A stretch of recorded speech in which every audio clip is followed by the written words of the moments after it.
special broadcast coming from your humble host, Comrade Fritz Misodi. It's a weekly podcast that I bring up some important information about Amazonia, about Cameroon, and about Africa. Today, we're going to focus on those 14 African countries that are forced by France to pay colonial tax for the benefit of slavery and colonization. Those 14 countries include Cameroon, who is still paying their own fair share of the colonial tax today. Okay, so did you know how many of those countries are still paying today? Know that Cameroon is there. They pay France since their independence till today. Cameroon is one of those countries still paying their colonial taxes, and that is why you see their their financial and economic stability is not guaranteed because France is taking a chunk of their budget, you know, and La Republique is going down economically today because half 50% of their money goes to France, and France has to know how much to send back to La Republique, and that is why you see today the economic instability and political instability is very, very, very clear there. Okay, the not forgetting the Amazonian crisis, it has drained the La Republique to its knees. Okay, when Sekou Touré of Guinea, remember, decided in 1958 to get out of the French colonial empire and opted for the country independent, the French colonial elite in Paris got so furious. And in a historic act of fury, the French administration in Guinea destroyed everything in the country, which represented what they call the benefit from the French colonization. 3,000 French left the country, okay, taking all their property and destroying anything that which could not be moved. Schools, nurseries, public administration, buildings were crumbled, cars, books, medicine, research institution, instruments, tractors were crushed and sabotaged. Horses, cows in the farms were killed, and food in the warehouses were burned or poisoned. The purpose of the outrage act was to send a clear message to all the other colonies that the consequences for rejecting France will be very, very high. Slowly, fear spread through the African elite, and none after the Guinea event ever found the courage to follow the example of Sekou Touré, whose slogan was, "We prefer freedom in poverty to opulence in slavery." Sylvanus Olympio, the first president of the Republic of Togo, a tiny country in West Africa, found a middle ground solution with the French. He didn't want his country to continue to be French dominion. Therefore, he refused to sign the colonization continuation pact de Gaulle proposed, but agreed to pay an annual debt to France for the so-called benefit Togo got from the French colonization. That notwithstanding, it was the only condition for the French not to destroy the country before leaving. However, the amount estimated by France was so big that the reimbursement of the so-called colonial debt was close to 40% of the country budget in 1963. Don't forget, Cameroon was also a member of this pact. And Cameroon also signed this pact when Amada Ayejo signed the pact. Okay, and Cameroon still continue to pay its own debt to France as we speak. The financial situation of the newly independent countries was very unstable. So, in order to get out of the situation, most African presidents decided to get out of French colonial money, CFA, the Franc African colonies money, and issue the country own currency. Countries like Togo got their own currency, okay, because they did not want to get out of or to or they wanted to get out of this franc CFA. So Togo got her own currency. Okay. Then on January 13, 1963, 3 days after this, Olympio started printing his own currency, a squad of illiterate soldiers backed by France killed the first elected president of newly independent Africa. Olympio was killed by an ex-French foreign legionnaire army sergeant called Etienne Nasingbe, who supposedly received a bounty of $600 from local French embassy for the hitman job. Olympio, the Olympio's dream was to build an independent and self-sufficient and self-reliant country, but the French didn't like the idea. Okay, in 1964, Modibo Keita, the first president of the Republic of Mali, decided to withdraw from the French colonial currency, which was imposed in 12 newly independent African countries, including Cameroon. For the Malian president, who was leaning more to a socialist economy, it was clear that colonization continuation pact with France was a trap, a burden for the country development. On November 1968, like Olympio, Keita will be the victim of a coup carried out by another ex-French president, legionnaire, the Lieutenant Moussa Traoré. In fact, during the turbulent period of African fighting to liberate themselves from European colonization, France will repeatedly use many ex-former legionnaires to carry out coups against elected president. There were so many coups that happened during this period. Okay, one of them on January 1st, 1966, Jean Bertel Bokosa, an ex-French president, legionnaire, carried a coup against David Doko, the first president of the Central African Republic. On January 3rd, 1966, Maurice Yemego, the first president of the Republic of Upper Volta, now called Burkina Faso, was victim of a coup carried by Aboubakar Sangoule Lamizamo, an ex-French legionnaire who fought with France, with the French troops in Indonesia and Algeria against these countries' independence. On 26 October 1972, Mathieu Kérékou, who was a security guard to President Hubert Maga, the first president of the Republic of Benin, carried a coup against the president after he attended French military schools from 1968 to 1970. In fact, during the last 50 years, a total of 67 coups happened in 26 African countries. 16 of those countries are French ex-colonies, which means 61% of the coup happened in Francophone Africa. Okay. As these numbers demonstrate, France is quite desperate but active to keep a stronghold on the colonies, whatever the cost, no matter what. In March 28 in March of 2008, former French President Jacques Chirac said, "Without Africa, France will slide down in the rank of a third world power." Chirac's predecessor, François Mitterrand, already prophesied in 1957 that without Africa, France will have no history in the 21st century.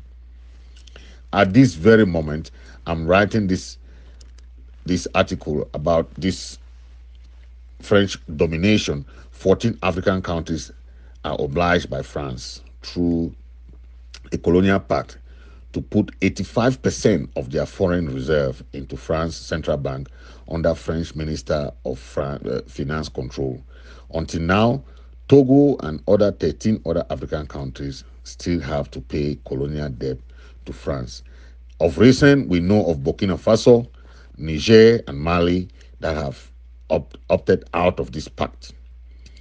African leaders who refuse are killed or victim of coup. Those who obey are supported and rewarded by France with lavish lifestyle while their people endure extreme poverty and desperation. The case of Cameroon is still very fresh in our mind, with the war in Amazonia still going on, engineered by France. It's such an exit. It is such an evil system, even denounced by the European Union.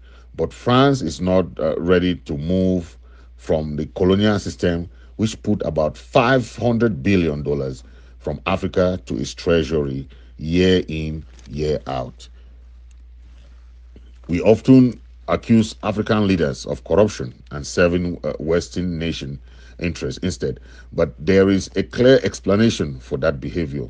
They behave so because they are afraid to be killed or victim of a coup.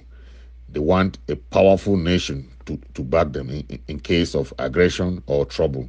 But contrary to a friendly nation protection, the Western protection is often offered in exchange of these leaders renouncing to serve their own people or nation's interests. African leaders will work in the interest of their people if they were not constantly stalked and bullied by colonial countries. In 1958, scared about the consequences of choosing independence from France, Leopold Sedar Senghor declared, "The choice of a Senegalese people is independence. They want to take place only in friendship with France, not in dispute." From then on, France accepted only an independence on paper for his colonies, but signed binding cooperation accord detailing the nature of their relations with France, in particular ties to France's colonial currency, the French franc, the franc educational system, military and commercial preference. Below are 11 main components of colonization continuation pact since 1950s.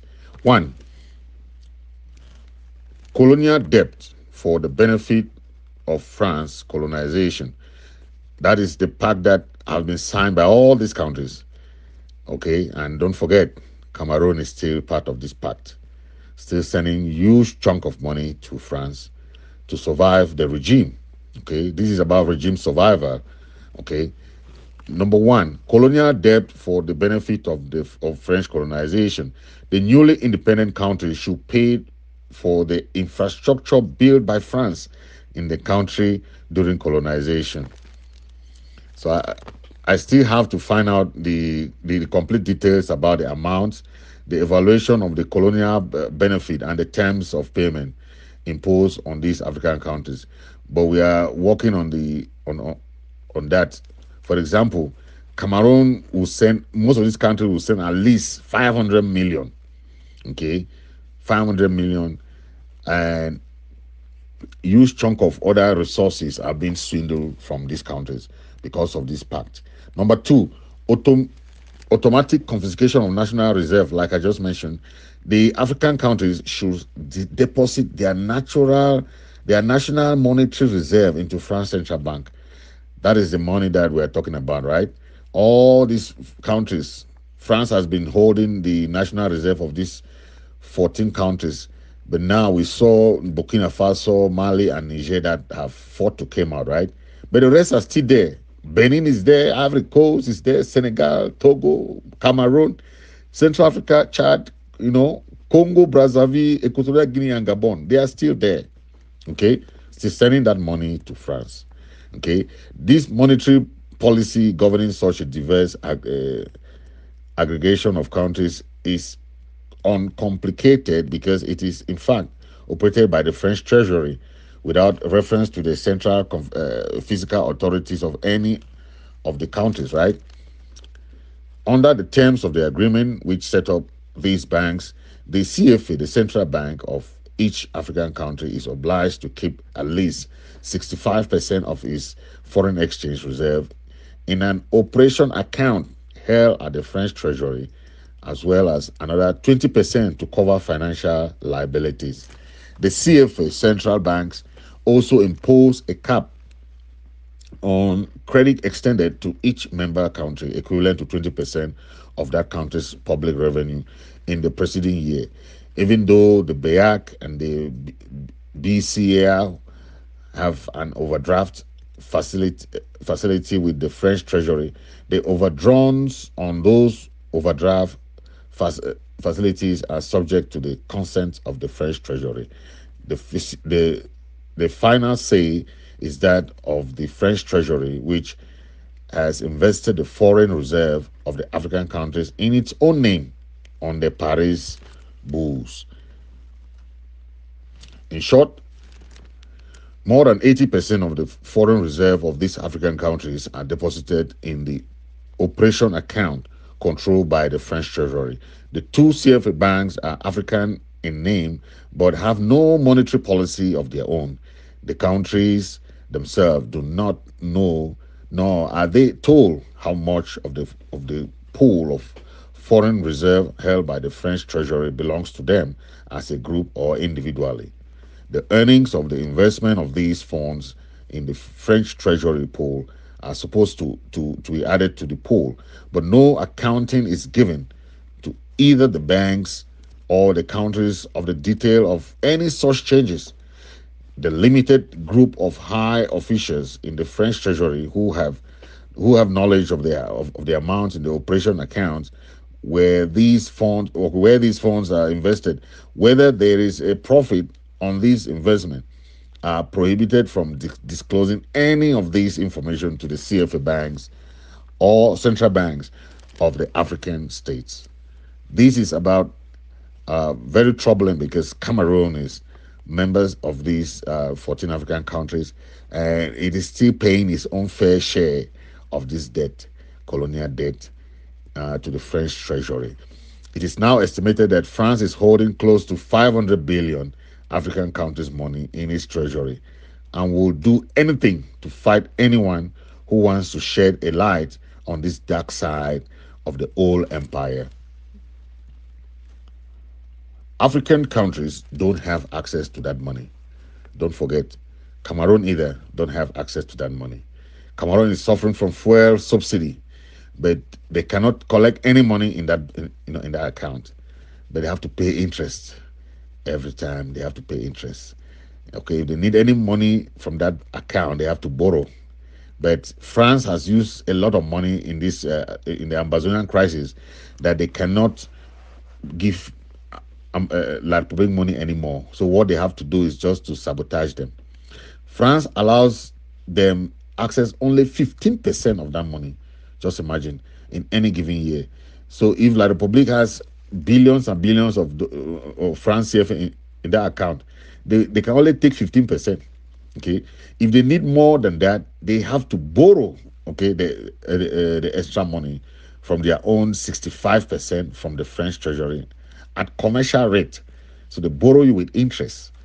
To make more things tragic, France imposed a cap on the amount of money the countries could borrow from the reserve. The cap is fixed at 20% of their public revenue in the preceding year. If the countries need to borrow more than 20% of their own money, France has a veto. Okay, that is what is happening, and La Republique is facing financial trouble today. They cannot borrow. Okay, they have money there in that account. So the former French president Jacques Chirac recently spoke about the African nations' money in French banks. Here is what he said: we have to be honest and acknowledge that a big part of the money in our banks come precisely from the exploitation of the African continent. The third of that 11 pack right of first refusal on any raw or natural resource discovered in the country. France has the first right to buy any resources, okay, found in the land of the ex-colonies. It is only after France will say, I am not interested, that the African countries are allowed to seek other partners. That's why you see the fuel prices is going up, because it's only Total that have the right to exploit that oil in Cameroon, okay, and any other persons don't have right to that oil, okay. That's why you see Cameroon is going down today like this. Fuel crisis. You have 815 francs for 1 liter of fuel today. Things are going crazy there. But France can buy that at any time. first you have to first send oil to France before Cameroonians can have oil. That is how it is. So the fourth one is a priority to France interests and companies in public procurement and public bidding. Okay, so if you have any project in Cameroon or any other country, uh, the government must give that project first to French companies. Okay, that's why today you have in Cameroon, Bolloré controls the seaport and controls the railway. Uh, Total is the main gas company selling gas in Cameroon. Okay, Total. Okay, so that is what it is talking about. So most companies in French Cameroon today are owned by France because they are having this pact. Okay, until you go against this pact, you can't survive. Okay, imagine Biya being there for 41 years. It's because of this pact that France is protecting him. Okay, so it doesn't matter if the African countries can obtain better value for their money elsewhere. It doesn't matter. Uh, the consequences of this in many of the French ex-colonial, all the major economical assets of the country are in the hands of French expatriates. Okay, for example, in Ivory Coast, for example, French companies own and control all the major utilities, right? Water, electricity, telephone, transport, major banks is owned by French companies, like in Cameroon, right? The same in commerce, construction. Razer is a French company, right? Doing construction of roads. Okay. It's a French company that even built the bridge, the Bonabero Bridge. Okay. Then in agriculture, you have a lot of companies coming from France. That is how France benefits. Okay.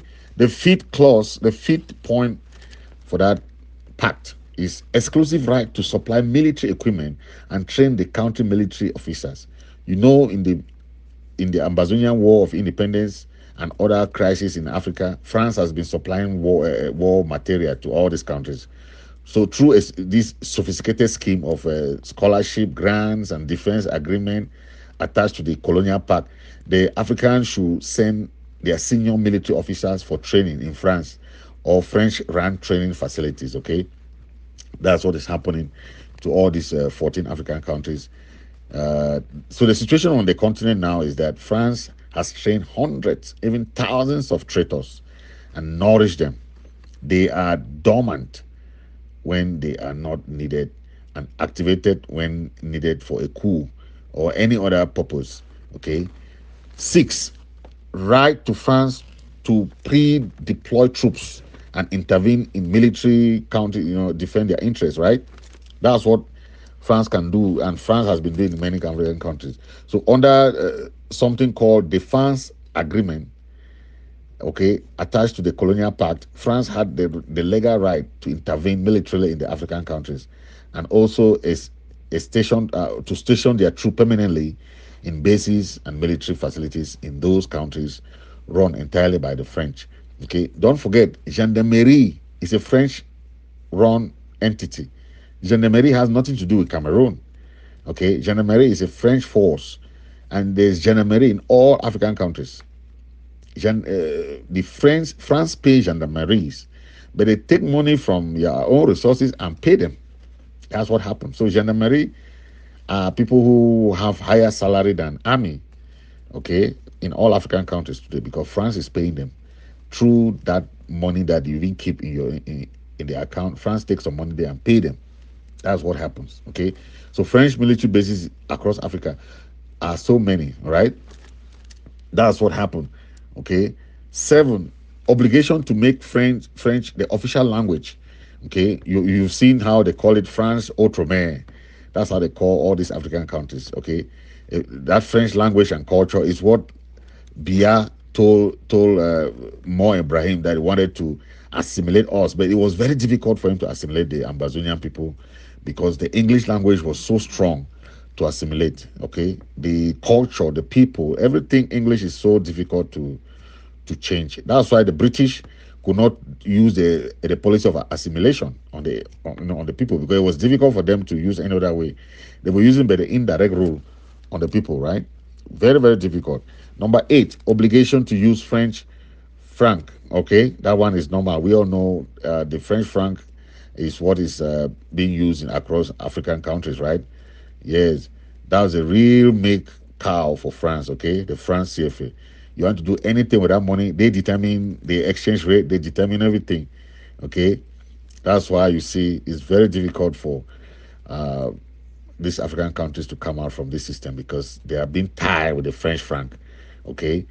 So just imagine, it's really something they have to work on, but it's very difficult because they are tied with this pact. Number 9 of that pact, obligation to send France annual balance, okay, of your reserve report. Okay, you have to report to France. Okay, yes, tell them how you are spending money in your own country. Okay, number 10, they say renunciation of renunciation to enter into any military alliance or pact. Okay, unless it is authorized by France. That's why you see most of these countries cannot go into any alliance with any other countries because they had been tied with that obligation. Okay, the the last one of that pact is the 11th one, which is the obligation to ally with France in situation of war or global crisis. You remember, over 1 million African soldiers fought for the defeat of Nazism, okay, and fascism during the Second World War. Okay, don't forget. Okay, their colonial contribution is often ignored or minimized, but when you think of all this, okay, they tend to understand how these countries have fought for France. Okay, that is the pact, and this is what is going on in these countries, and I'm bringing this because Amazonia is fighting this war with La Republique because this pact is something that is very strong, and France will defend all these African countries, okay, irrespective of what happened. They will defend these countries because they know that this pact is tied with their relationship with these countries. That's why they are the ones supplying La Republic weapons. They're the ones giving them financial aid. They're the one doing everything.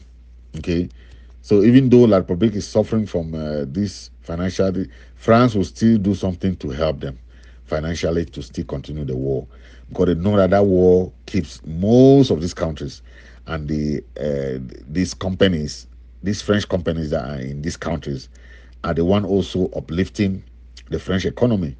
So that is what is going on. But we are seeing this threat. Okay, so it is up to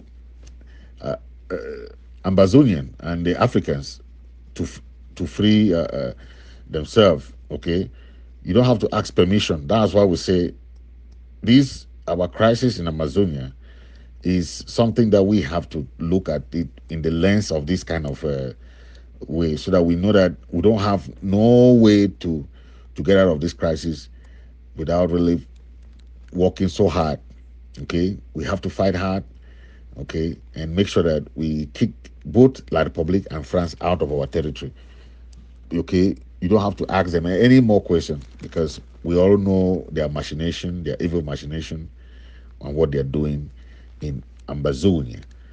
Thank you for listening. This is I Didn't Mind Radio. Comrade Fritz Misodi Oponde reporting. Compared to other conflicts around the world, this lack of visibility has contributed to a general lack of awareness among the global community about the severity and complexity of the crisis.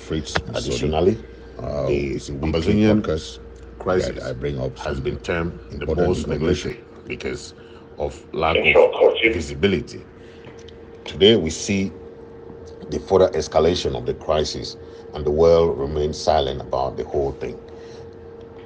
Furthermore, the political dynamics and complexity of the conflict, including historical grievances, ethnic tensions, and the involvement of multi multiplicity of parties, have made it challenging for international actors to effectively intervene and find a sustainable solution. Overall, the combination of limited media coverage, competing global priorities, and the complexity of the conflict has only exacerbated and contributed to the Amazonian crisis being perceived as one of the most neglected conflicts in the world. It's terrible and so sad to the Amazonian that these crisis being the wounds most have neglected resurfaced. conflict today. One of such is the aspect of the limited attention from global media. As we mentioned, today we see the government of Cameroon continues scorched policy on the various communities of Ambazonia, causing more atrocities and genocide in the community in Ambazonia. There has been a lack of strong political will and among key international actors to engage meaningfully in resolving the Amazonian crisis and finding a sustainable solution. The former colonial powers of Britain and France can be a good example. The Amazonian crisis has been overshadowed by other high-profile conflict and humanitarian crises around the world. The focus on Ukraine and Palestinian conflict leading to a neglect of the situation in Amazonia. The spread of disinformation and propaganda by the Cameroon regime has misinformed the international community about the crisis. The lack of accountability to hold perpetrators. The lack of accountability to hold perpetrators accountable has also discern the truth and take decisive action. The lack of commitment by different parties and different regional organizations has also caused an issue. The African Union has faced criticism for its perceived failures in addressing the Amazonian crisis. Many have pointed out that the AU has not taken decisive action to resolve the conflict in Amazonia, where the Amazonian movement has been for the past 7 years. The AU's lack of intervention has been seen as a failure to uphold its commitment to promoting peace and stability in the continent. It is important for the AU to address these concerns and work towards finding a peaceful resolution to the Amazonian crisis rather than other parties coming to help in the situation. The African Union has faced criticism for its perceived failure in addressing the Amazonian crisis. The AU has supported the Switzerland and Canada negotiation processes, but did nothing when they failed. Some of the key failures include the AU has been criticized for not taking proactive measures to address the root causes of the crisis and prevent further escalation of the violence. The AU has been also unable to effectively mediate between the Cameroonian government and the Ambazonian leadership, leading to a prolonged conflict with no clear resolution in sight. There have been reports of human rights abuses committed by both the Cameroonian security forces and other agents that has caused more death and suffering. The AU has been criticized for not taking a strong stance against these violations and holding the perpetrators accountable. The AU has been criticized for not effectively coordinating the regional bodies such as Cameroon. Overall, the failures of the AU in the Amazonian crisis highlight the need for a stronger and more effective intervention to promote peace, stability, and respect for human rights in the region. To effectively resolve the crisis, the African Union should consider taking some of the steps, like can play a crucial role in facilitating dialogue between the Cameroon government and the Amazonian leadership by acting as a neutral mediator. The AU can help both parties come to a negotiation table and work towards a peaceful resolution. The AU should advocate for a peaceful and inclusive solution to the crisis that addresses the legitimate grievances of the people of Ambazonia. This could involve referendum and respect for the people's opinion and political reform and autonomy. And the referendum can be organized by the United Nations in partnership with the AU. Secondly, the AU should work with international partners to provide humanitarian assistance to the affected population in the Amazonian regions. This can also alleviate the suffering of the civilians who are internally displaced and the refugees that can build goodwill towards a peaceful resolution. The AU should also collaborate with regional bodies such as CEMAC and ECOWAS, as well as international partners like the United Nations, to coordinate efforts toward resolving the crisis. A united front can increase the chances of success in finding a lasting solution. By taking these proactive steps, the African Union can contribute significantly to resolving the Amazonian crisis and promoting peace and stability in the region. This has been Comrade Fritz Misodi for ID Radio. Thanks for listening. ID Radio, ID Radio, ID Radio. ID Radio is coming from your host, Comrade Fritz Misodi. Today's topic is why the Amazonian crisis is the most neglected crisis. The Amazonian crisis has been considered one of the most neglected conflicts for several reasons. One of the main reasons is the lack of international media coverage and attention compared to other conflicts around the world. This lack of visibility has contributed to a general lack of awareness among the global community about the severity and complexity of the crisis. Additionally, the Amazonian crisis has been termed the most neglected because of lack of visibility. Today we see the further escalation of the crisis and the world remains silent about the whole thing. Furthermore, the political dynamics and complexity